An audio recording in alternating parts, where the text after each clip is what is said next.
Hello,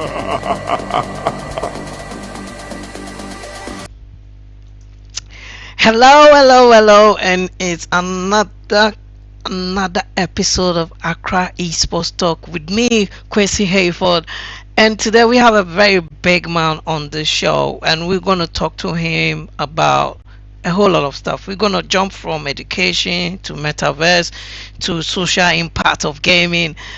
He's done it all, and he's a big man. So he's CEO. He has a lot of stuff, so I will allow him to introduce himself. But let me first, as always, do the drum roll and bring him in. Drum roll. Let's welcome the one and only Mr. Isiah Reese. Yeah. See who is on the camera now. I mean, we're connecting from Ghana to US to everywhere. And then, you know, I once had a message from Mr. Isiah asking me, "Hey, I want to bring you some scholarship for your guys, for your students." And I'm like, "Damn, this is gonna be big." Then we started talking and talking and talking. I mean, no, and since that time, he's always hitting me up. If I have an issue, speak to him about it. He speak to me about, I mean, the industry, you know. But now, please, CEO Isiah, please introduce yourself. What do you do? What are you into? Hey, thank you, thank you. I'm a big fan of yours and always have been. I think what you're doing is amazing. So, as they always say here in the U.S., you have to give people flowers, right? And you give your flowers, my friend. And Oh, oh, you, oh, oh. um, you're a champion. You're a champion. You're a I champion, try not to do my only. best. Well, your best. If that's doing your best, I hate to see what you're great. So no, you're definitely a voice of champions for this industry, and you have to say technology industry that we're in, because that's technology industry, right? No matter what title we put on it, gaming, esports, it's truly still about tech. So thank you I'm humbled for having me on your show, and I'm very pleased with that, and everything I've said before that we were able to do for you. We're glad we were able to help, and we're going to continue to do that. And even when we come over, um, yeah, ask the question. I introduce myself. I always tell everyone, I'm the CEO and co-founder of Blaze Fire Games, and I'm founder because my son Mike, who is 12, is the co-founder also of Blaze Games, and that's actually his gamer name, Blaze Fire Game 19. So when we trademarked the name and copyrighted thing and created the company, I made him the co-CEO. So at each, he was the Wow. owner of a gaming company. So we have to start there. So he's in school, obviously now, but an avid gamer, and build mobile apps. We're pretty excited about that. So we're a career pathway company. Blaze Fire Games. We started out as a pathway company that actually does hold tournaments and help build teams and leagues and all those different things. But we were really more focused on how could people get into this field with all the 300 career opportunities that is available. So we focused on the career side, micro credentialing, creating degrees. So more importantly, we are committed to having people that like us get into this field and actually showing measurable results.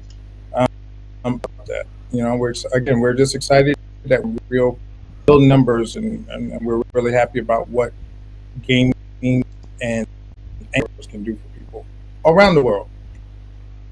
Amazing. Amazing. I mean, yeah, I've seen the tournaments that Blaze Fire Games does. In fact, we were supposed to do one more tournament. I mean, the Blaze Fire Games in Ghana, anyway. that online Yeah, tournament. we got, Definitely it will we got, come on. we got, we got don't worry, don't worry. Yeah. Don't let it out the bag yet, but you got something. So, Yes, but before we get really into business, how was your? This is one of the most famous first questions that I ask my guests when they come on. How was your childhood like with video games, or at the time? it was really interesting at that time. Technology now is so much more advanced than it was then, right? Yeah, I fell in love with gaming. At that time there was Atari was the big thing there. So I remember Christmas gift, for at 7 years old. So at 7 years old, here I am playing the video game really, really good at. You know, my favorite game was Asteroid at that time. I was quick with my fingers. I like stuff. I guess this is why my son is with Valorant and how good he plays these days. But so Asteroids became my thing. I mean, in our home here, we have actual videos, authentic video games that we still have, Miss Pac-Man and all those old games there. For me, gaming, maybe I didn't realize it then, playing games and my friends come over to our home playing games, maybe did not realize it was a community that me and my only play sports. Our sports was the fact that we were safe in our homes and we were playing, at that time they were available. And there was our own community. As we see it now, that's what we talked about in gaming, right? Build a community. And maybe I didn't realize that 7, 8, 9, 10 years of my own community playing games. Gaming played a big life way through. amazing, amazing. I mean, so how you spoke about when I think about what you said about starting a business and I mean making your co-founder your son, who's just about 12 years old, right? That's a Yeah, generational blessing that you are yeah. you creating. What was the philosophy or the idea about that? When we think about what we're into me, and I say this to parents or people who are starting companies, you're exactly right. It was about creating something generational so that my son and my kids would see that they would take more value in, and then as they grow up, as I said, it's fine to work for someone, but how great you own your own and you put more time in it and you are active in it.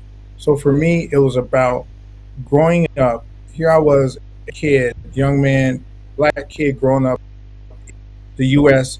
in South Carolina. At that time, South Carolina, as we all know, there were two states that had the most slave imports, and that was Charleston, South Carolina, and then the state of Virginia.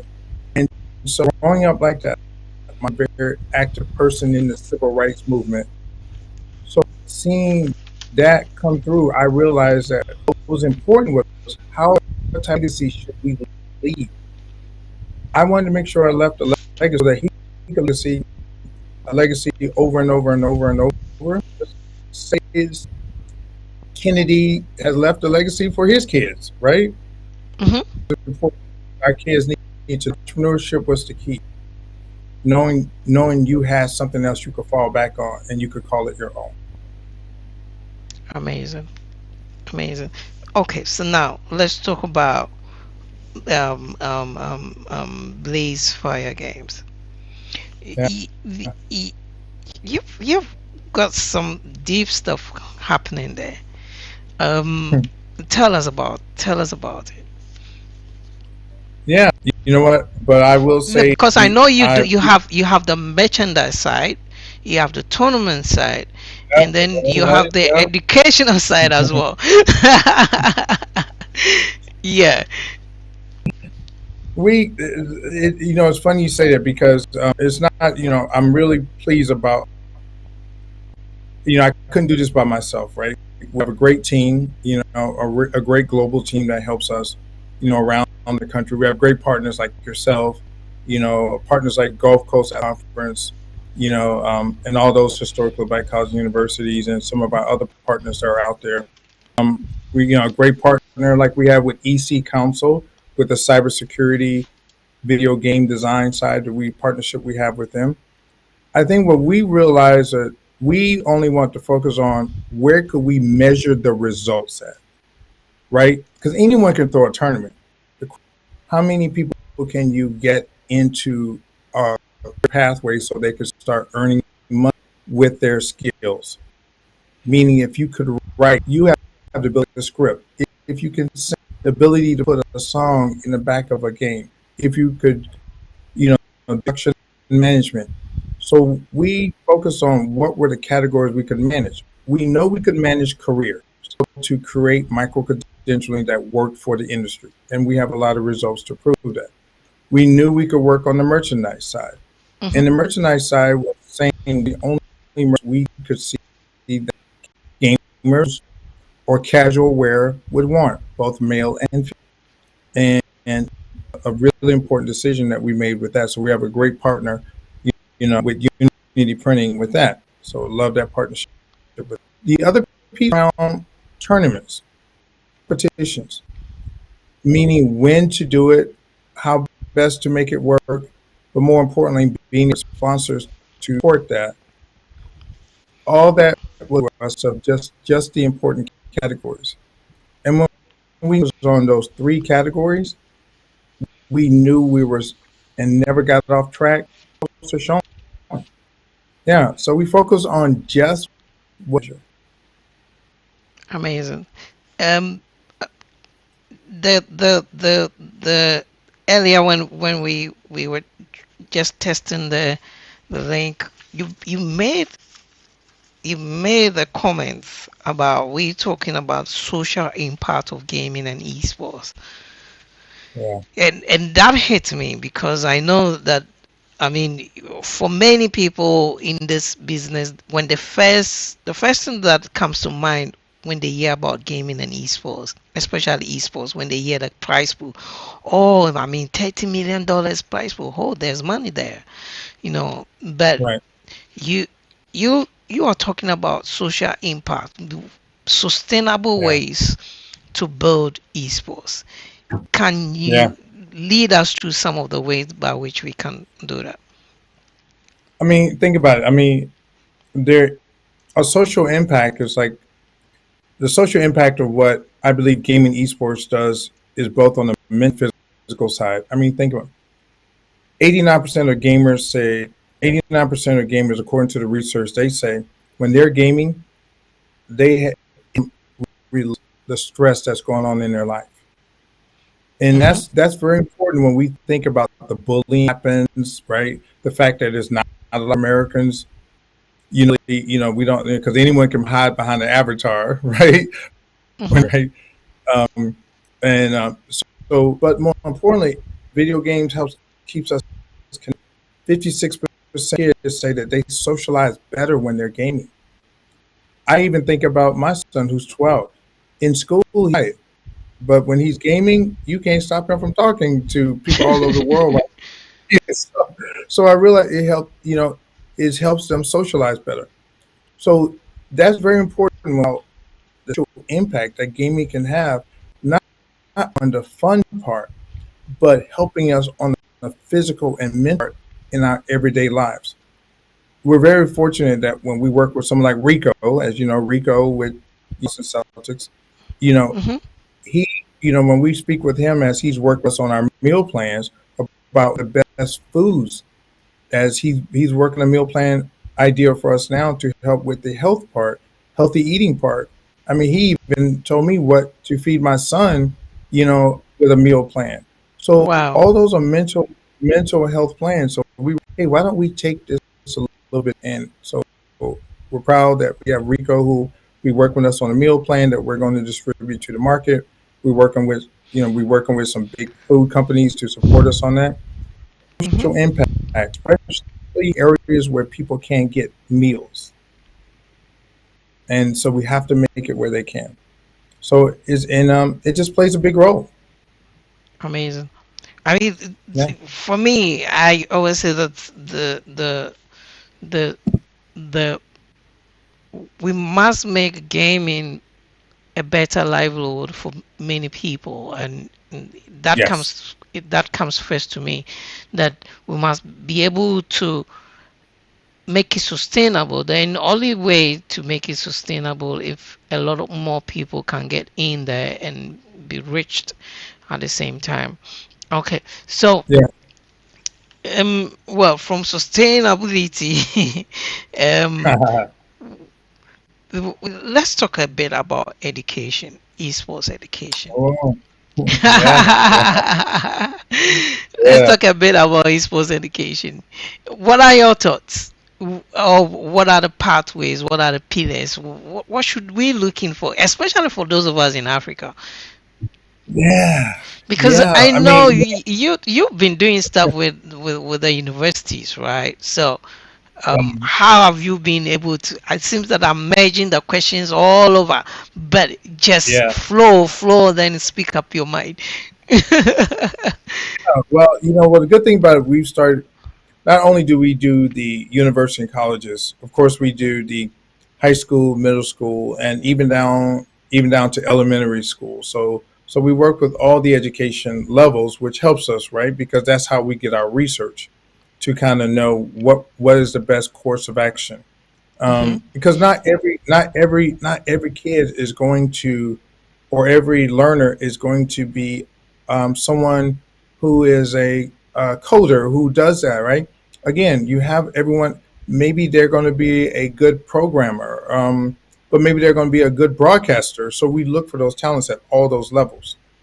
What's helped us was that when we looked at the education fields, we broke it down. We said, okay, if you're wanting to be a digital marketer, then we need to make sure we had content that built towards that. And when we started working with all the education systems now around the world, we're working with a group out of South Africa right now and their education prime minister about what are the certificates, micro credentialing that's needed to help everyone, and what were the biggest areas: communication, marketing, event planning, all those things. So once we knew that, we then brought in people like yourself and everyone else, and under contract, and we built the courses of what the market was saying, what they needed. What Hmm. we wanted to stop was everyone going to interview at a Epic Games or whatever and get turned down because, oh, you don't know project management, oh, you don't know this. So we went, after speaking with all those companies, we said, what are the gaps? And we built those micro credentialing and aligned them with what their chief of HR told us they needed. And that's been the success model we've worked. Amazing. This is great. I mean, the I see everywhere that education is really key, even to Mm. educate the gamers that play the game, to educate the backend staff, educate parents, Mhm. educate. I mean, education, but even to use it even in the education system is also very key. And Yes. what has been your inroads in the universities, especially because I know there's a university tournament that HB is it HB HBCU. HBCU that you working with um, one of your partners, um, Hmm. NBA 2K. Yeah. Yes. Yeah. What's been important, again, what was important is that we looked at each one of those, like for the HBCUs, for the historically black college and university. I graduated from an HBCU, so I'm a proud graduate of one. So it was important to me. Here's the thing: 83% of black, there are 83% of gamers are black college graduates, but still less than 5% of us are game developers. Well, that Wow. was a number that really bothered us, right? It Hmm. really bothered us. The average person who plays games on mobile app games, they're on their mobile app games daily, 3 hours and 44 minutes a day. So what we did was say we went and worked with our partners to develop with those HBCUs, and even now some of our other cultural backgrounds, Hispanic background partners we're working with now. We wanted to create things that they could actually use and actually have as a skill. Maybe it wasn't about building a whole video game. Maybe it was just about building a mobile app game. So we understood that. So when we went and met with all those schools, we knew what they were strong at, meaning what they were known for. If you were known for computer science, we knew what type of credentialing content to put at that school. So we just aligned with the strategy of what do they need. So it helped. The high school students love it, um, and I think that's what. And we're helping those schools, what we call the three R's. We're helping those schools recruit, reclaim, and retain new and old students.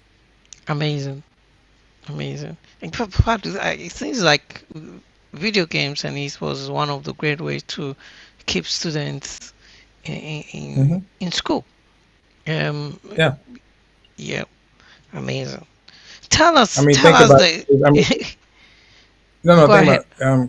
Currently, right now, in the U.S., there are over 620 colleges and universities in the U.S. Hmm. that offer full scholarships in esports and gaming. Right? Wow, I mean, so the opportunity is huge, huge. wow, And now to be able to have our HBCUs involved, like our partners that we have, like I mentioned, Gulf Coast Athletic Conference and several other partners we have outside of that conference, Morris College Esports, in Sumter, South Carolina. It just made us really focus on, this is a big opportunity. So I'm glad to see that we're helping those black colleges just get caught up. great, great, great. Tell us the intersection between the games and the metaverse. The intersection between gaming and metaverse. It changes, the metaverse, we're really, we've got a lot of, metaverse stuff that's, forthcoming right now, right? That we're really excited about.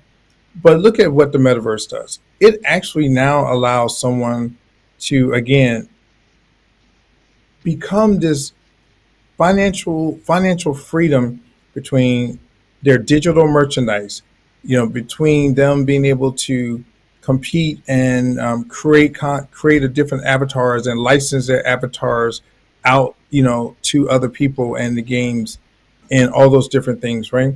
The metaverse, I believe, is probably just a huge opportunity. I mean, we can talk about from blockchain to Web3 and all of those different things, and I always tell people at this point right now, when you're building a metaverse world, you're really seeing how much money can be made off of that. I mean, think Hmm. about it. 3 years ago, Ariana Grande, 3 years ago, in a partnership with Sony, did a concert in the metaverse as her avatar inside of a Fortnite game. Hmm. I mean, it's sold out, right? But getting paid almost millions and millions to perform in the middle of a game, I'm like, that's what we need to be having all of our artists doing. Those who are in Afrobeat music that's so popular right now, right? That's how we're looking at this. Now, the metaverse, I believe, just changes everything from a digital standpoint. And so we're encouraged that we're helping people get into it. We just launched a metaverse course that we're really excited about it. We've always stayed ahead of the game on that one. Great. Great. The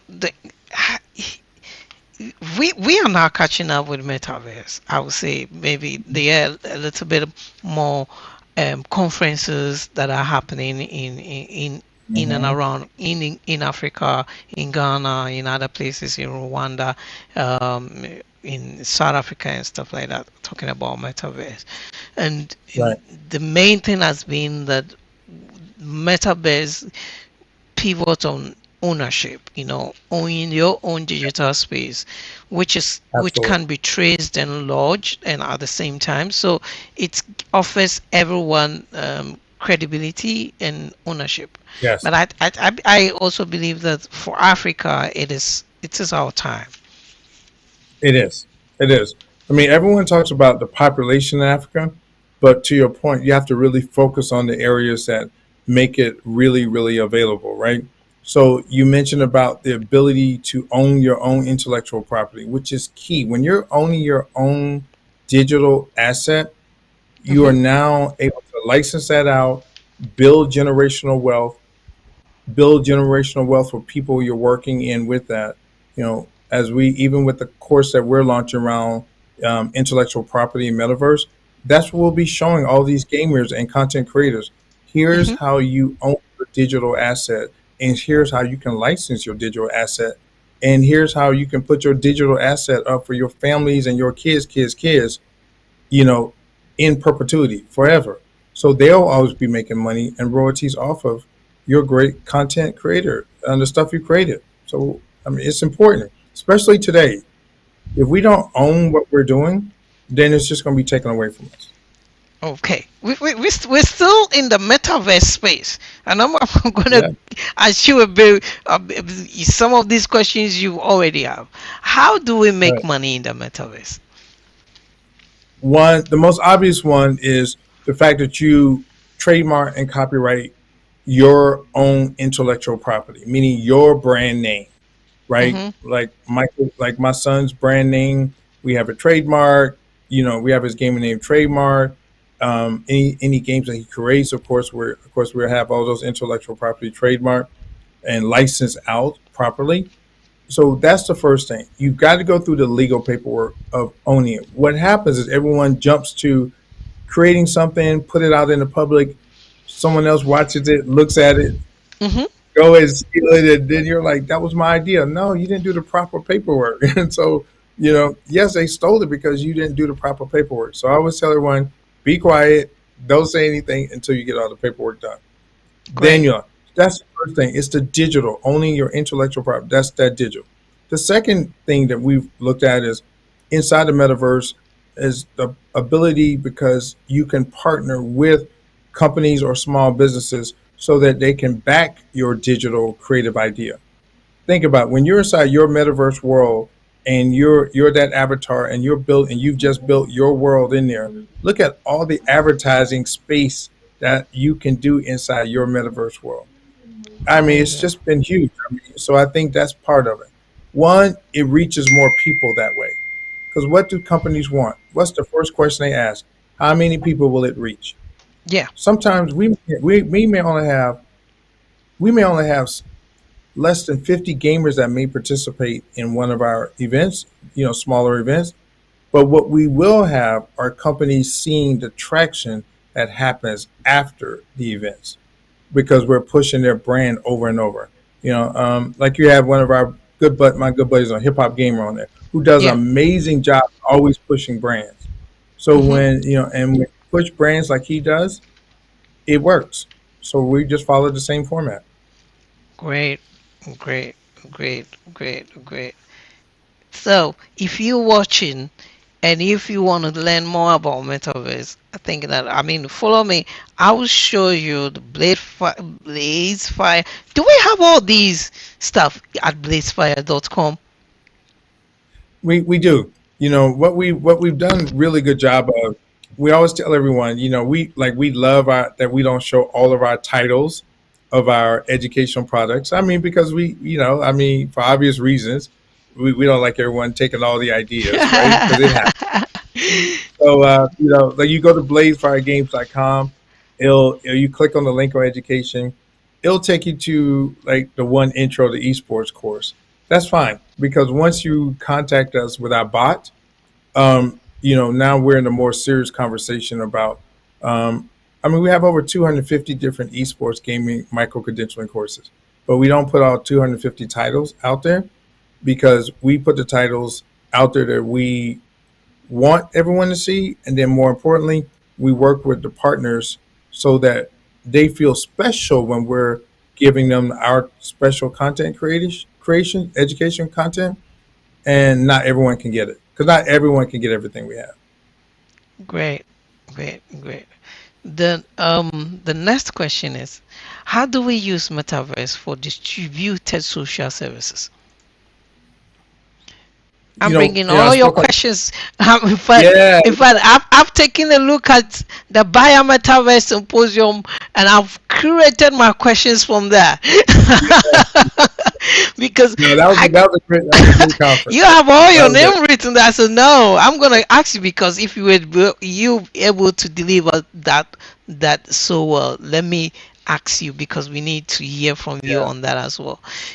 I mean, yeah, definitely, Bea, we will come back on a yeah, different conference where we'll talk a little bit deep about metaverse. But I want to hear this. How do we create distributor service, social services through metaverse? yeah, Bea, yeah. Last week in Washington D.C., being part of I think one of 5 panels I was on. But that was a very important one. I mean, I love the others that they had me on, but the Bea, Bea community, Doc Taborn and that whole group, just loved them to death. So I was honored that they had me in Washington D.C. Along with some amazing people, companies. We sat on this panel and talked through this with them. The social services reporting was good. I mean, for example, one of our and you commented on, one of the reasons we looked at how it could impact social services.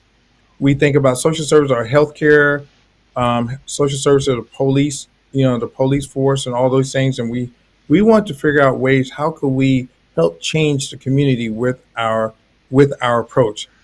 One of the deal contracts that we've signed, where we're exclusive on that contract for the next 10 years, Hmm. is with the Department of Juvenile Justice. We wanted people to understand that just because you were a juvenile and gotten in a little trouble, but that didn't mean that society should throw you away. So we're really excited about our deal with the South Carolina Department of Juvenile Justice, and now we have several other states coming aboard, where we're going to be helping these youth who are incarcerated in behind this what we call the fence. But now they're learning. We started 2 weeks ago, so here they are going through video game design, cybersecurity video game design program, all of our esports programs. So they're actually will be earning college dual enrollment college credits with some of our HBCU partners while they're now behind the fence. I mean, and so now they have a chance, to come out, and now society is not looking at them like, okay, you're a criminal, right? They now can open their own business. I mean, imagine the fact that computer service network under our esports cybersecurity program making 55,000 US dollars a year, and you're 18 years old. Yeah, I think you're pretty happy, right? And so we want to change lives. So working with the juveniles, working with the local community police organizations around the country with all of our programs, bringing the community together. Now, as we've been moving into healthcare, with everything that we're doing with the metaverse with healthcare, with the oncology, we worry about African Americans who with the heart disease. So we wanted to say, how could we help? Remember, I mentioned Rico working with us, as we create meal plans. That was around healthy eating. That's around healthcare. So that's how we look at social services. And how do we change it? And we believe gaming and esports allows us to change it with our approach. Amazing, amazing. The the the the the metaverse. I am still getting to know a little bit about Yeah, metaverse, it's and it's big. It's big. and the approach towards it. And would you say that the culture of the culture and how people get into it is different from region to region? Let's say, the culture for us in Africa, our approach probably towards the metaverse will be different. Will it be culture based? Will it be geographically based? Or it's all one inclusive no matter where you join in from? Yeah, no, it's inclusive. That's what I love about the metaverse, right? That it's global. I don't care if you're in the backwoods of Tennessee or in Ghana, on the outlining area of Ghana. If you got able to access to a mobile, the ability to be able to, from wherever you are at any touch point, from Africa to China to US, being able to communicate that way inside of that world, education wise, career wise, getting mentoring, coaching, changes everything. So I'm of the belief that we're not even close to even knowing how big what we use this word Hmm. metaverse. I believe we are not even close to what it's really going to do. And as we've been looking at some research over the last couple of years leading up to Hmm. this, we realize that it allows anyone to be anywhere at any time, right? And build a brand that they would have never been able to build, no matter, despite how old they are. I mean, I think that's probably one of the most amazing things we look at this. Great, great. What role does collaboration and partnership plays in building sustainable esports or gaming economy? I believe, and you said the right word, partnership. See, I tell everyone we don't like to use the word sponsorship. I'm like, our company and our whole, with our amazing team that we have, our leadership team and everyone else, I tell everyone, we're not looking for sponsorship. If a company wants to sponsor, it's not what we're looking for. If a company wants to partner, that's what we'll look for. It probably has caused us to probably not get some funding from certain things, but that's okay because we like to keep long term partnerships, build long term partnerships. It Hmm. is critically important in the gaming and esports world. Think about it. Just in the U.S. alone, there's 215 million U.S. gamers. So that's a big opportunity for companies to really, really, really get their hands on because that's a consumer base that what spends money. Yeah. So we're always talking with our partners saying, before we give you what we are asking for to from a financial standpoint, how can we help you? Right? We Hmm. want to know how we help them. When they lay out how what their needs are, their strategies are, we then come back with a plan that matches to what they said was what they wanted. And in return, that's how big you can keep partnerships, long term partnerships that way. When you're doing it that way, you're able, then they introduce you to the other partners. So, can it be sustainable?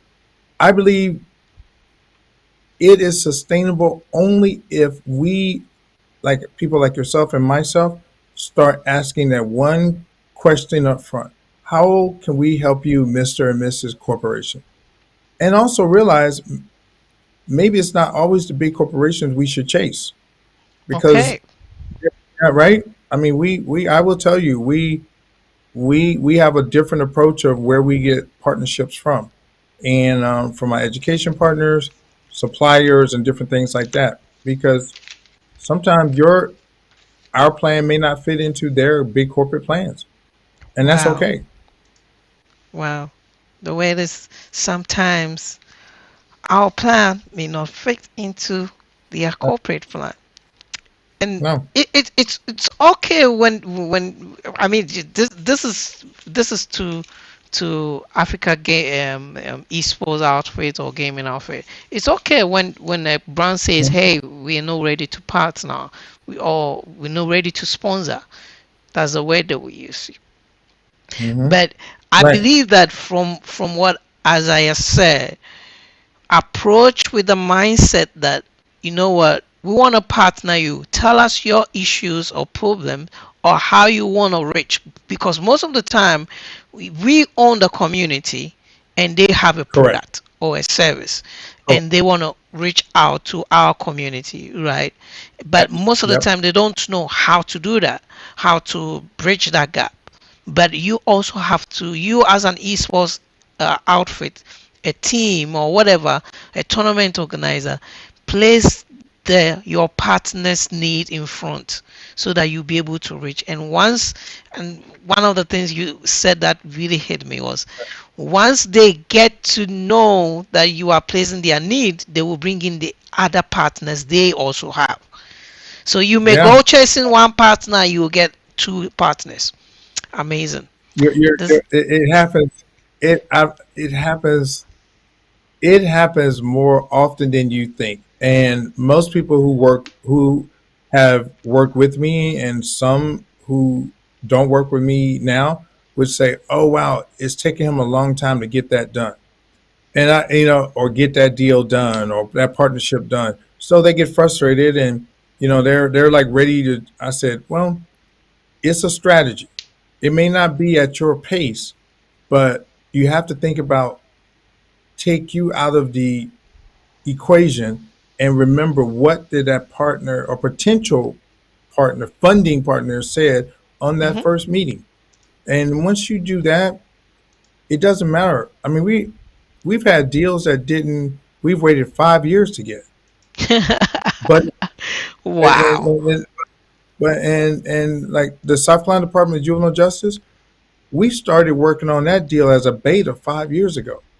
5 years later, we have a 10-year sole source non-compete where no one can compete against us with 13 campuses in South Carolina of students, of juvenile students, providing them the service, products, and service that we do, and Wow. that's amazing. And that's what Wow. we believe. Yeah, Amazing.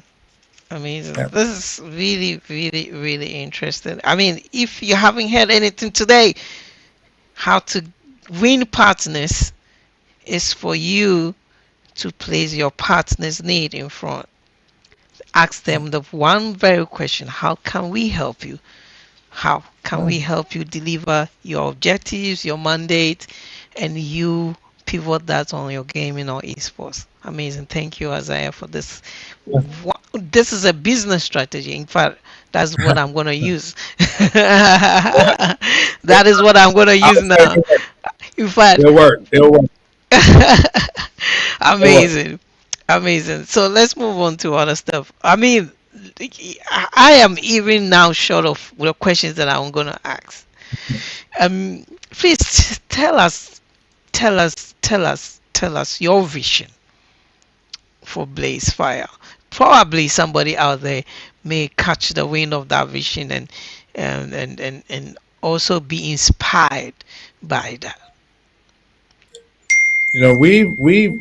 Not only my vision, but all of our vision of all of our companies that we have under our umbrella, Purian Global Institute, our amazing team. I always consistently on all of our team meetings and all of our internships or all of the young students that work with us throughout the summer. I always remind them we are here for one purpose. We are here with the vision of how do we help our partners reclaim, retain, and recruit more people into their companies, into their schools, and also how do we make sure that we reduce this number of African Americans or whomever it is around the world that people look like us to get them into all of the fields that gaming and esport offers that could change their lives financially and all of their family lives forever. I mean, we're on a mission. Like, we really believe we can educate everybody in the world in this field, right? Amazing. I mean, think about it. Think about it. In the 70s, Bill Gates, 19 years old, said during an interview when someone asked him, "What would you like to see?" He said, "One day there's going to be a computer in every household. I believe," he said, "I believe I can put a computer in every household." And Hmm. when we think about it, he was right. Our phones are a computer, right? Yeah. Everything we so that Even now, same our vision, smart TVs. they're a computer. They're a computer. I mean, so I believe that's our same vision. I push our team hard to say we have one mission: recruit, reclaim, retain. And that will drive revenue for our partners if we can address their needs for their companies, helping them, working with the schools, anything. And we're Yep. not going to stop. We're not going to stop till we reach that goal. Amazing. The big question is coming. In fact, we move from level one to level two, level three. Now the big questions are coming. And we've done almost past like 35 minutes. I want us to go for a break. Go and take a sip of drink and come back. And when we come back, I have some big questions to drop to Isaiah. I know these Okay. are killer boss level questions. These questions, one is dedicated to Africa. I'm going to ask him about that. But then Right. let's go for a short break. Let's go for a short break. Let's make a turnaround. When we come back, we're still with Isiah Reese. If you don't know him, in fact, just Google the name or just go to LinkedIn and type in the name and you see him there. No All right. joke. No joke. There is nobody that I'm connected to on LinkedIn who is, in fact, everybody have their own superpowers. In fact, they Yeah. are heroes in their own right. So, you know what I'm saying? Let's go for that break. And when we come back, you know Yeah. what's up. All right.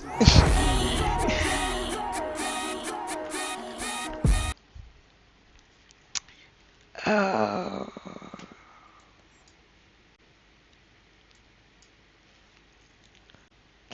come on.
Okay. We're right back.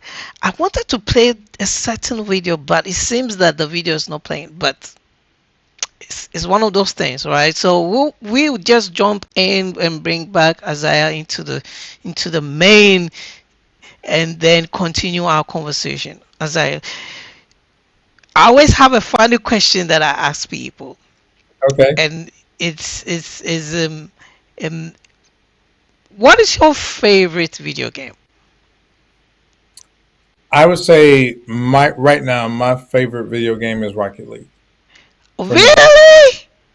Yeah, it I is. was thinking you're gonna say maybe NBA 2K or Madden. No, no.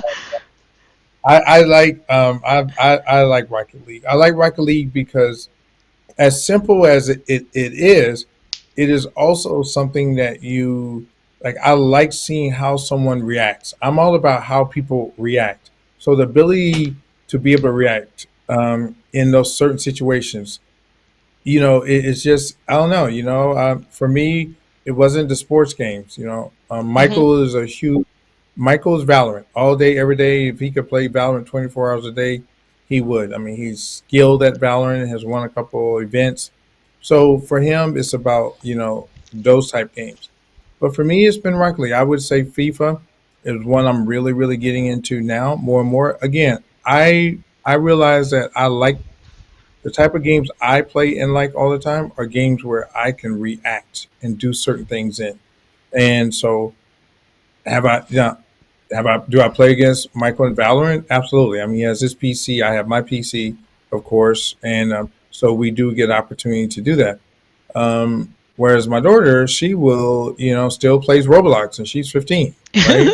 So so again, those are my two favorites right now. Would be Rocket Okay. League and FIFA, only because I'm not good at FIFA right now, so I'm determined to try to figure out how do I get good at it.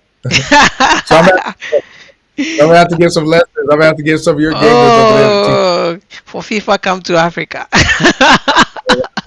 You need to take Yeah, a trip yeah, to Africa for us to give you some guys to play with. Anyway, I mean, this question, when you talked about your kids, a question just popped into my mind. How do you regulate your kids' gaming? yeah. I tell parents, you know, we have, you got like game. You can't make gaming where it becomes a babysitter for your kids. Because if you Hmm. do that, you'll never control it. For me, we have a certain time. He has his gamer room. They have their gamer room that they play in, right? But I have them on a separate network. In our household. So on that separate network, I control it. So when I'm like, game is over, I don't care if you're in the middle of a game. When I turn off that network, I turn it off, right? And so I'm like, you're on a separate network in the house server, so I can turn that off at any time. My daughter, there's no problem. She goes to sleep because 10th grade, so for her it's a little bit different. Michael, if I didn't turn it off, he'll stay up all night. So have I let him stay up? Now in the summertime I let them play a little bit longer. But yeah, I believe you should monitor. You regulate it. You regulate by giving a certain time, knowing that they need their rest. But on the other hand, you also should be paying attention to what your kids are doing when they're gaming. For example, when Madison plays Roblox, I noticed that she was always like writing, taking a break, and then writing her little pad right beside her while she was playing. I was like, wow. Took that, what she was doing, put her through one of our writing script courses, how to write games, scripts for games. So Madison now writes the scripts, talking points for the games that we put inside her brother's mobile app games. Wow. You got to Amazing. regulate, but you need to pay attention. I tell parents, pay attention to are they tapping? Are they singing? What are they doing while they're doing it? Because maybe that child is a person that can do music, that can sing a song and are they doing a beat tapping while they're gaming? That may be a person who can make a beat that can go inside of a game. Regulate, but also look at what's happening instead of just walking past your kids saying, get off the game. No, look at what they're doing. And even ask, hey, can you show me how to do it? Like Michael's really good at Rocket League, and the only reason I got good at it is because he was beating me so bad all the time, right? So, and and for me, we like playing the chess game. So I would say my third favorite one is the chess game because I've learned, I played chess since I was 6 years old. So and all my kids are chess. I mean, we play hours on chess, playing against each other. So the third game we really like playing, we have in our system is a chess game. Amazing. If anything, these are the words that I'm hearing from you as a parent towards children, any parents watching this after the show. These are the words you have to take. One, regulate. Two, observe. Look at what the kids are doing. Mhm. You as a Yep. parent has to look at what the kids are doing. And three, you have to control by turning off. Control. You have to let them understand who has authority in the house. Right. You understand? Right. If you don't control them, they will over control you. Yeah. Yep. Yep. That is Yep. it. Yeah, and a lot of stress, and the parents will be stressed out, and we have all this mental stress, and really it's because you lost control. And it's not about raising your voice or anything like that. It's just being, here are the rules, and if you break the rules, here's what happens. I mean, there are times I've taken Michael's PC away for a month, and you would think he was dying, but it was. Yeah, he was like, "Oh, I will be behind on Valor." I was like, "So what?" Right? And but I like it. I mean, look, I always tell parents also, kids who game studies have shown that kids who game um, have better math and science scores than kids who are not gaming. So don't walk away from that. If you're afraid of it, we offer a course. We offer a course on helping parents deal with the mental stress of gaming, how to regulate. And it's a very popular course because parents, once they find out how to do it, we're really happy with that. So it's something, so we offer that out there. We offer that as a free course. Amazing. It's a free course. You gotta get Yeah, it. It's a yeah, free course. Okay, now we are at the boss level. You know the boss fight. In every game, in most games, in adventure game, there's a boss fight. That's the yeah. difficult part. I have two questions for you on that, but let me Sure. release the first boss fight question. Are you All ready right. for Okay. this? Okay. I don't know. I don't know if I'm ready, but Oh, oh no! if I I'm mean, not here, it is what it is. So, what is the question? Is what is Blaze Fire strategy for Africa? look, think about it. we know that Africa's young people define the gaming market in Africa is defined by young people 0 to 24, whereas in the U.S. is 24% of the gamers are age 18 to 34. So the market that everyone is, I was like, well, our bigger opportunity is where do we go? Middle East, like where do we target that at? So we realized by working with a partner like yourself, when I first met you, like, here's Ghana Esports and here are the 15 countries that we operate in, big, small, or whatever. I'm like, what he's really telling me from that is here's the young people we should focus on, and here are the target areas. So Ghana became important to us because one, we know we have a partner like you there who could help champion our message. Learning from you is how we knew the regions to go to.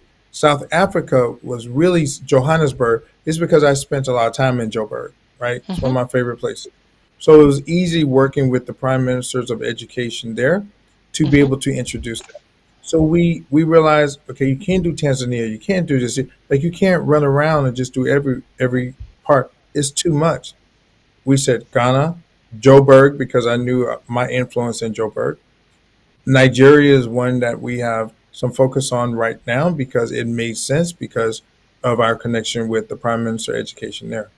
So, I've spent time in Lagos. So, but I knew stay where we have our partners at. So that's our plan.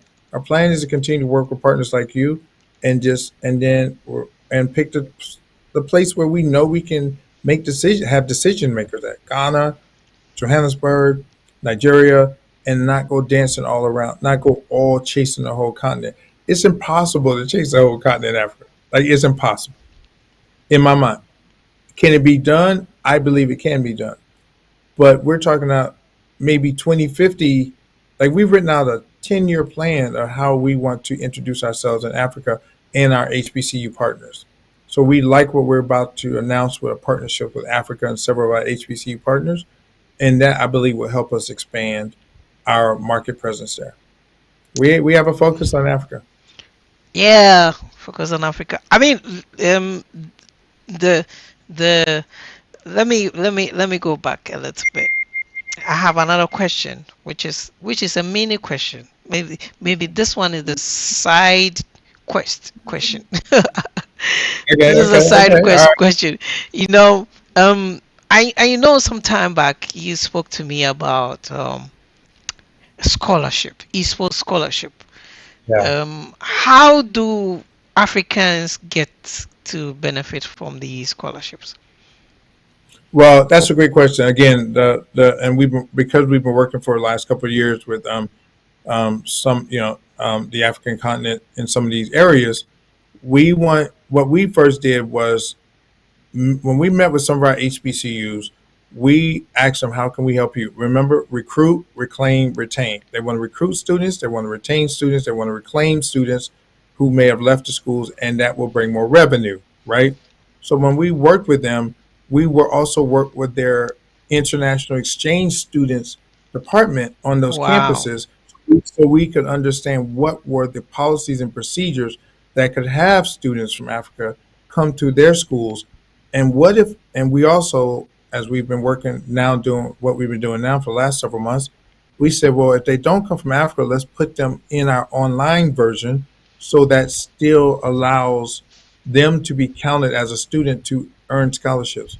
So when we work with Joe Bergen to know that, they were paying 100% for the African students to attend some of our HBCUs, that's why the schools are happy. We're helping to increase their enrollment. We're helping them in that kind of.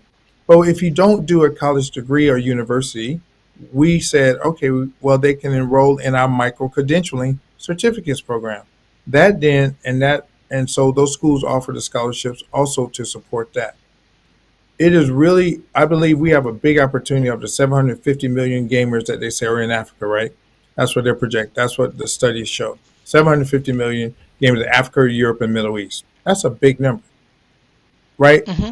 But it's a number that we believe we told ourselves of. That's like one of our strategies that we have out for our 5-year strategy. We said if we're able to get 1 million of those students into our HBCU partners and look at how many we calculated the billions in revenue that would help what that would result in those schools based on their college, based on that school tuition today. We set a number of exactly when we have aggressively said if we put 1 million students with this program. So we're happy our HBCU partners have signed up under our program, International Exchange Students Program. So now we just have to work with partners like you to see who's interested and let our students apply through our system. Amazing. Amazing. I mean, before we move on, let me just give a shout out to those watching on the stream. Maximus is watching. John is also watching. Slimer is watching. Kamara from Guinea. Oh, my friend Kamara from Guinea is also watching. Hello, Kamara. Shout out to you. Who else is watching? Um, Please, if you have any question for Isiah, please ask it in the question section of the YouTube, and I will gladly ask them for him. My next question to you, Mr. Isiah, before we go, is Yeah, tell us, in Africa, one of our bottlenecks is raising funds for our esports yeah. activities.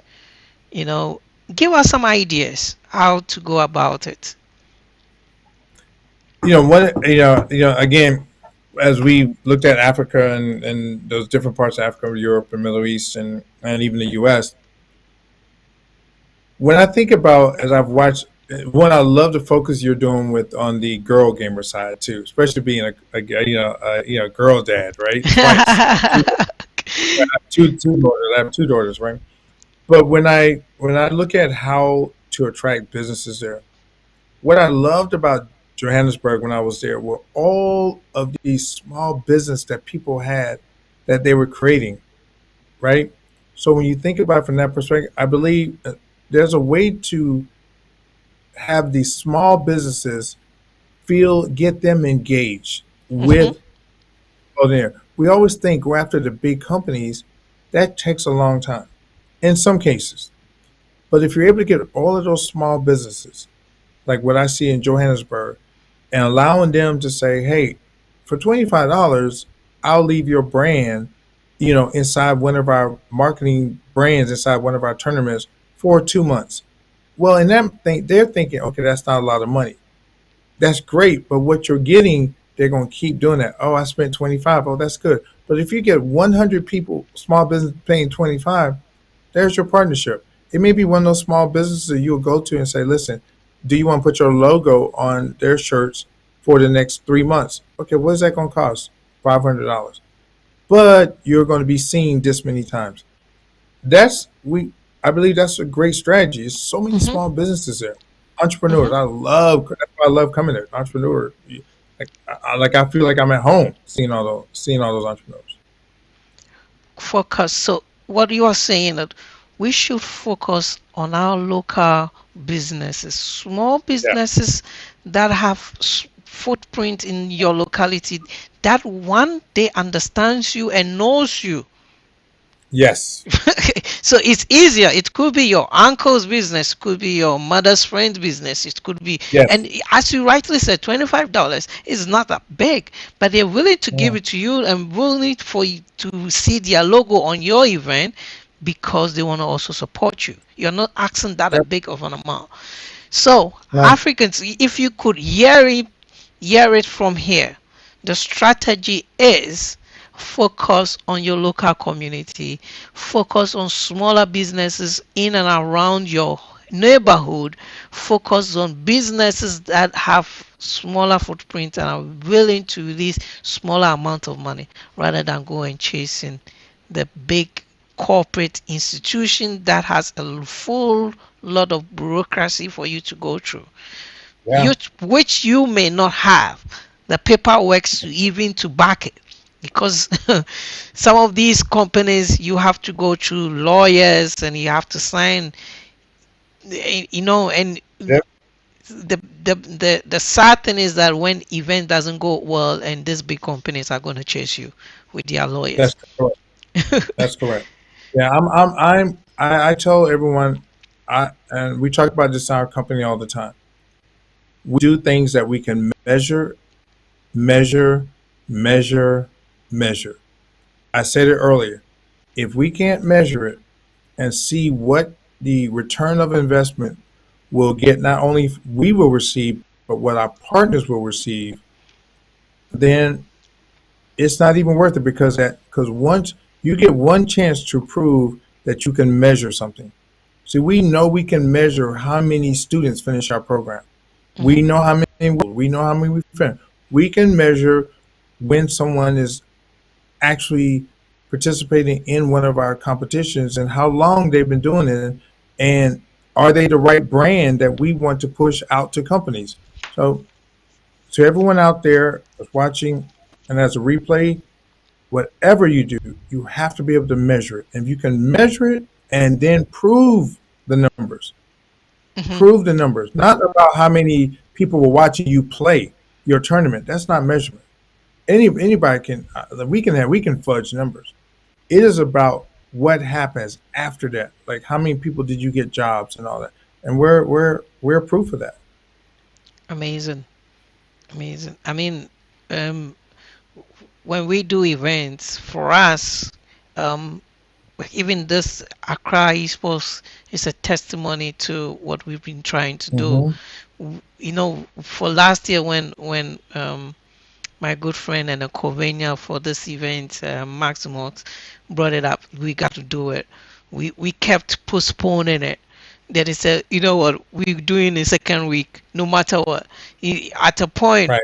at the point, the big sponsor that we were counting on to come on didn't come on. Eventually we have to find out ways and means to bring this event together, and look at it, we are still here, and it's become the mother of all events in Ghana, and next year is even going to be big. The first time we've done about 12 titles of games is amazing. Anyway, the Yes. last boss fight question that I'm going to ask you before we All let right. you go, Sure. or before that, is what is your motivation in esports and gaming? Wait, before you start that, let me ask that question and record it because I need this. Sis, what is your motivation in gaming and esports? What keeps you going? What inspires you? Well, I obviously the first thing that is watching my son, my children, who I watch the positive impact it's had on them in their lives.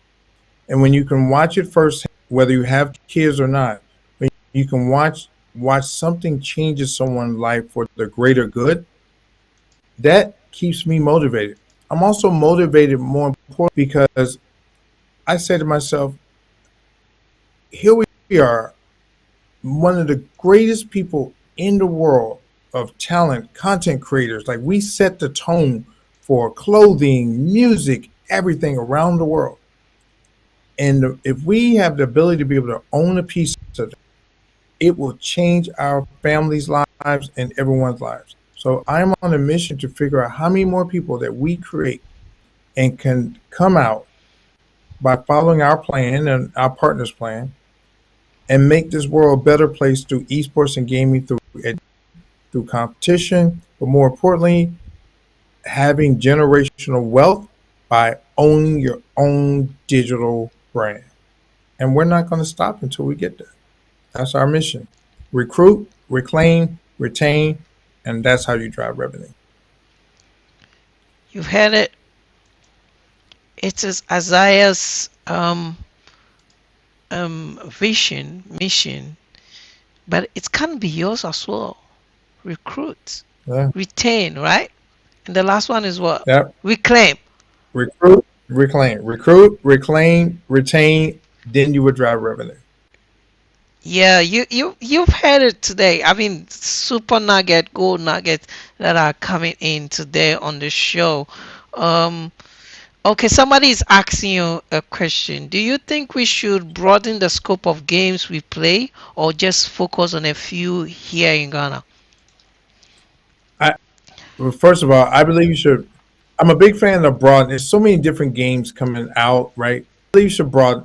I'm a big fan. Broaden your, I mean, your competitive games, but focus on what we know the market likes. Like the market likes FIFA, the market likes, so don't get away from what I call the brands that work. They like Fortnite, right? Valorant's getting some popularity.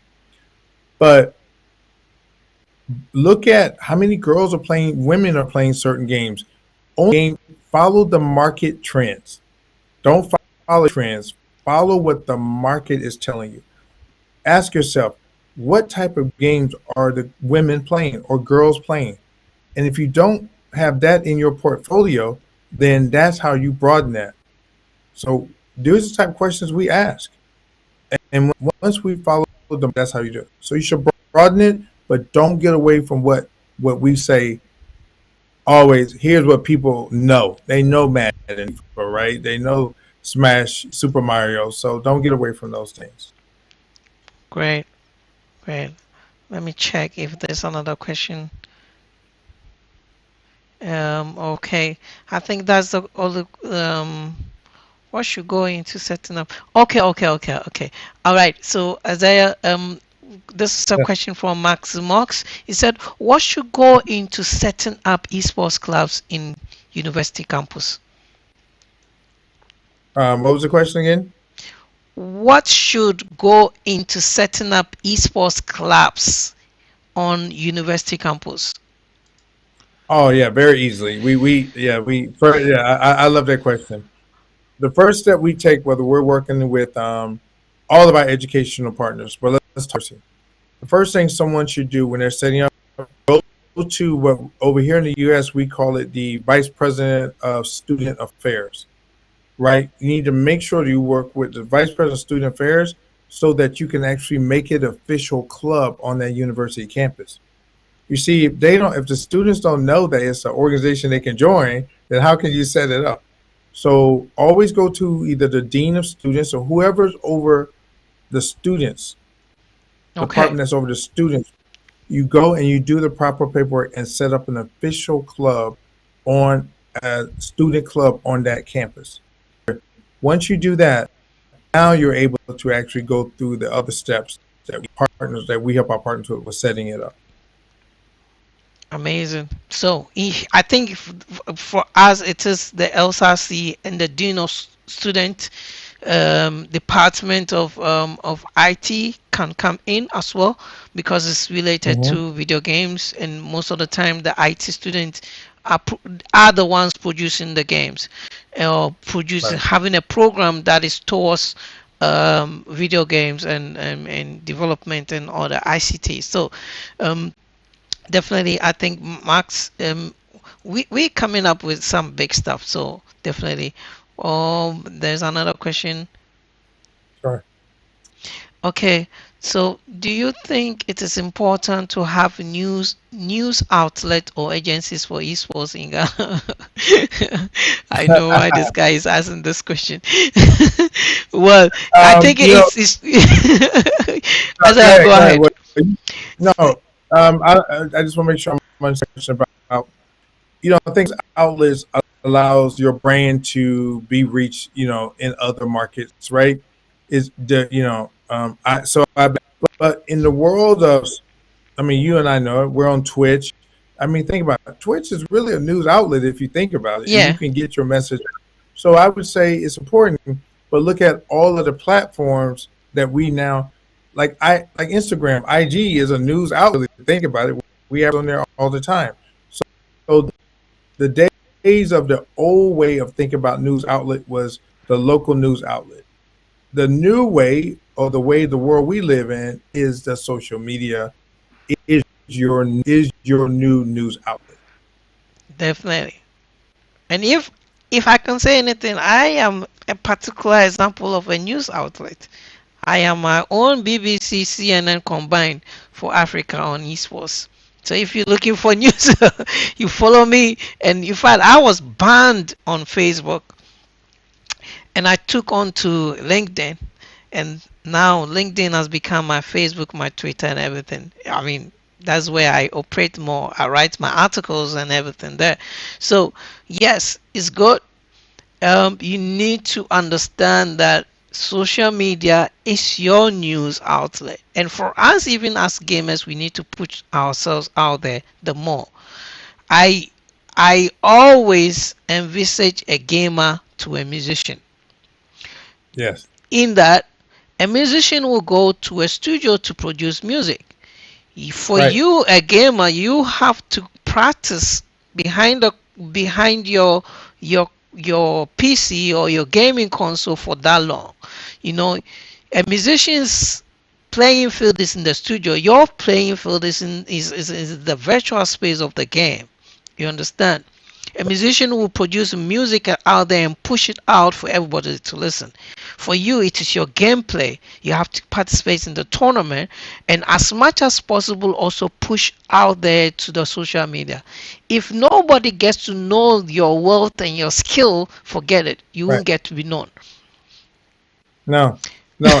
And one of the things like you've taught David, our agency, David, that runs, that I gave to run our marketing and all of that. So, like for those out there, will you guys get our Discord and Discord? So now also, when you join our Discord, you'll also have an opportunity to see colleges and universities that will start attention to you because you're in our Discord. So we'll make sure that you get our Discord, get it out. So and then we can, do some community gaming competitions.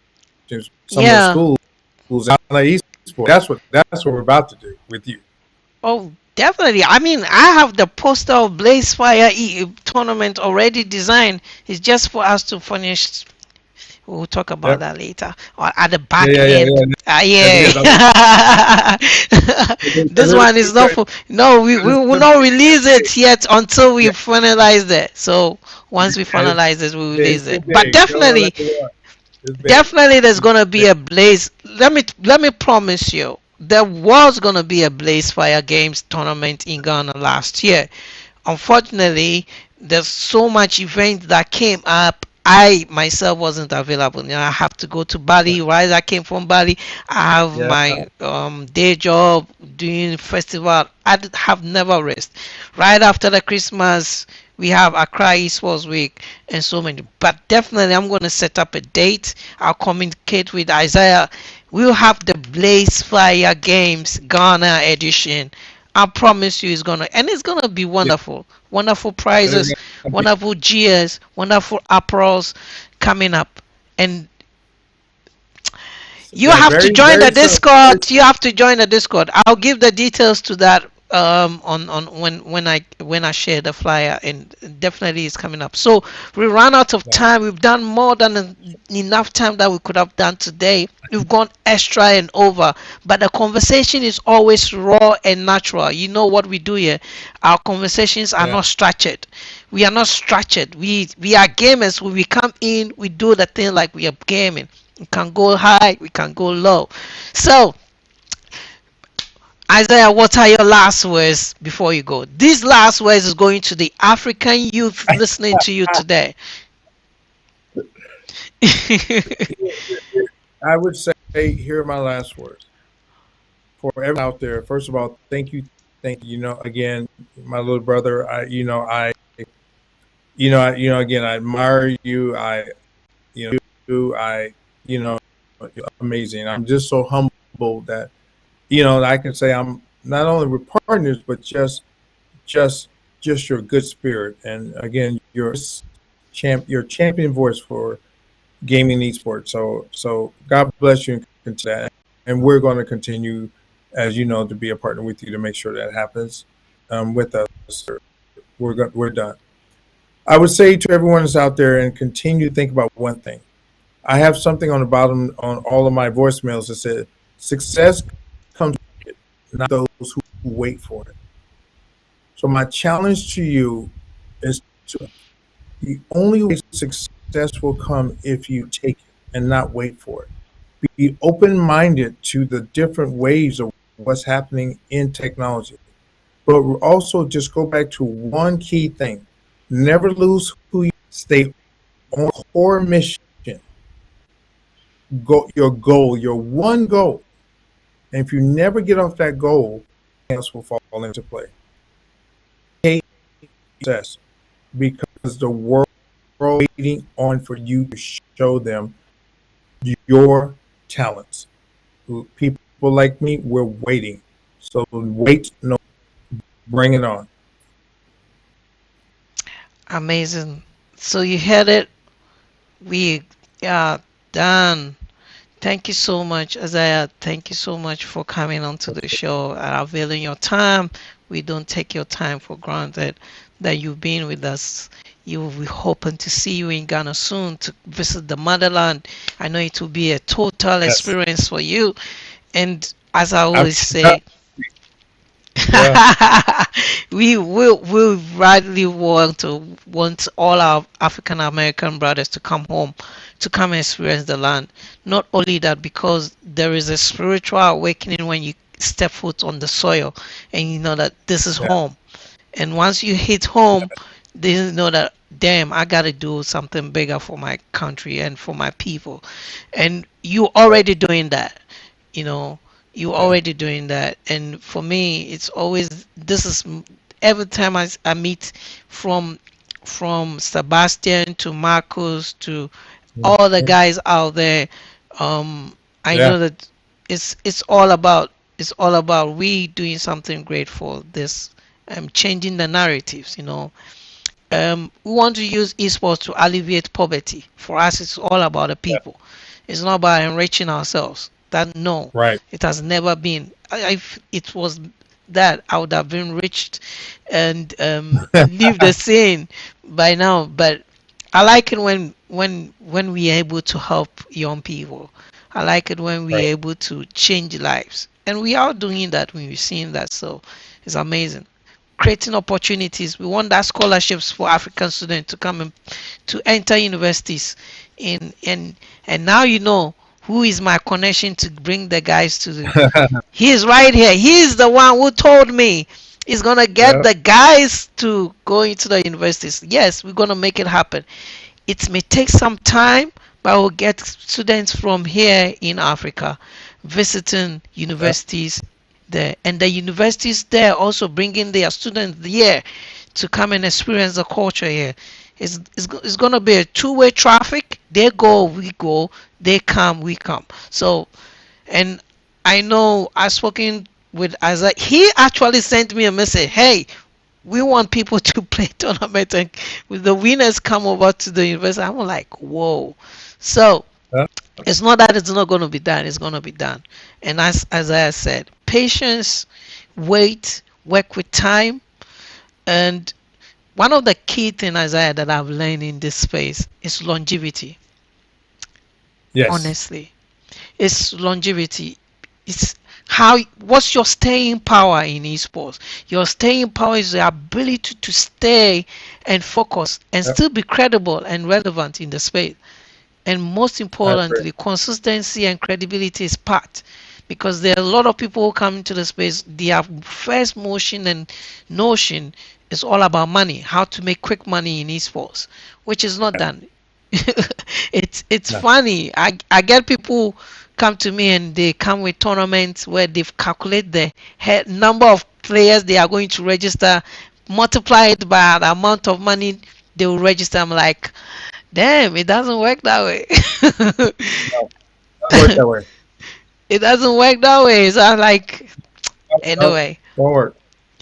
anyway, thank you, Yeah, Isaiah. And you're thank you, welcome. every one of you who watched the stream. We appreciate you and we love you for being a share. Continue to share this link, and then also, as I will see you too, please stay online. I'm just gonna end the stream and we'll be right back. So Absolutely. it's All right. been wonderful time with Isaiah Reese. Go check him out. Type his name in Google and search him. He's the only one that will come up. I'm telling you. All right, guys. Thank you. Have a All good right, bye. night. Bye.